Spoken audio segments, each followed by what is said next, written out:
السلام علیکم ورحمۃ اللہ وبرکاتہ۔ محترم ناظرین کرام و سامعین کرام، جیسا کہ آپ حضرات کو معلوم ہے کہ اس وقت سوشل میڈیا پر ایک بہت تیز سے یہ خبر وائرل ہو رہی ہے، جو کہ کچھ دنوں پہلے حضرت مولانا سعد صاحب امیر تبلیغی جماعت جو کہ ہیں،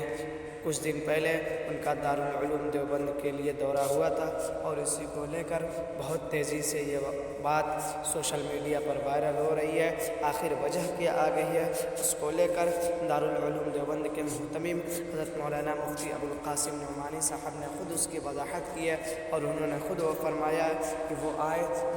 میری ان سے ملاقات نہیں ہو پائی، میری طبیعت ناساز تھی۔ ان کی ملاقات حضرت مولانا سید ارشد مدنی اور بہت سے دیگر علماء کرام و اساتذہ کرام سے ہوئی، اور اس کو لے کر وہ حضرت مولانا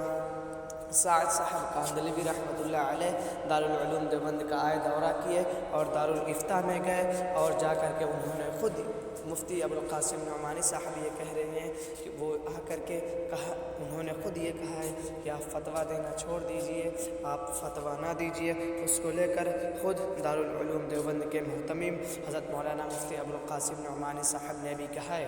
آپ حضرات پہلے حضرت مولانا مفتی ابوالقاسم نعمانی صاحب کی وہ ریکارڈنگ سنیے، جو کہ ایک طالب علم یا کسی اور شخص نے حضرت مولانا مفتی ابوالقاسم نعمانی صاحب سے اس کی وضاحت کے لیے فون کیا تھا، تو حضرت مولانا مفتی ابوالقاسم نعمانی صاحب نے اس کی وضاحت کی ہے، اور آپ حضرات اس پر اپنی رائے ضرور کمنٹ میں پیش کیجئے، اور آپ حضرات دعا کریے کہ اللہ تعالی ہمارے ملک کے اندر اتحاد و اتفاق کا ماحول پیدا کرے، اور تمام امت مسلمہ کو دین دونی رات چوگی اور ترقی عطا فرمائے۔ اور آپ حضرات پہلے حضرت مولانا مفتی ابوالقاسم نعمانی صاحب کی وہ کلپ اور ریکارڈنگ سنیے، جس میں وہ خود وضاحت کر رہے ہیں، اور آپ حضرات پہلے اسکرین پر اس کو سماعت فرمائیں۔ دارالفتاء بھی پہنچے اور اکابر سے ملاقات ہوئی۔ سوشل میڈیا پر خبریں پھیلائی جا رہی ہیں کہ دارالعلوم کا جو سابقہ موقف تھا، ان کے نظریات کے تعلق سے وہ سب ختم ہو گیا، رفع دفع ہو گیا۔ ایک دم صحیح جھوٹ ہے، انہوں نے کوئی بات نہیں کی اپنے نظریات کے سلسلے میں، وہ صرف ملاقات کے لیے آئے تھے، نہ مجھ سے کوئی ملاقات ہوئی ہے، وضاحت فرما دیں اس سلسلے۔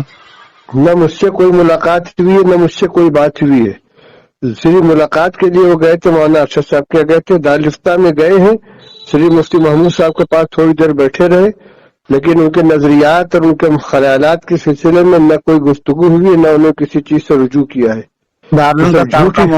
موقف اپنی جگہ برقرار ہے، بالکل برقرار ہے، اس لیے کہ روزانہ ان کی نئی نئی باتیں پہلے سے زیادہ سخت آ رہی ہیں، چیلنج کر رہے ہیں وہ علماء کو، فتویٰ چھوڑ دینے کی بات کر رہے ہیں، فتویٰ مت دیکھو، ہم دل کی بات مانو، اس طرح کی باتیں کر رہے ہیں، کسی چیز سے انہوں نے رجوع نہیں کیا ہے۔ بہت بہت شکریہ حضرت، خلطان دور ہو گیا الحمدللہ۔ السلام علیکم۔ وعلیکم السلام۔ جیسا کہ آپ حضرات نے ابھی دارالعلوم دیوبند کے محتمم حضرت مولانا مفتی ابوالقاسم نعمانی صاحب کی وہ ریکارڈنگ اور کلپ سنی ہے، اس پر آپ حضرات اپنی رائے ضرور کمنٹ میں پیش کریں، اور اللہ تعالیٰ سے دعا کریں کہ اللہ تعالیٰ ہمارے ملک کے اندر اتحاد و اتفاق کا ماحول پیدا کرے، اور تمام امت مسلمہ کی حفاظت فرمائے، آمین۔ وما علینا الا البلاغ۔ السلام علیکم ورحمۃ اللہ وبرکاتہ۔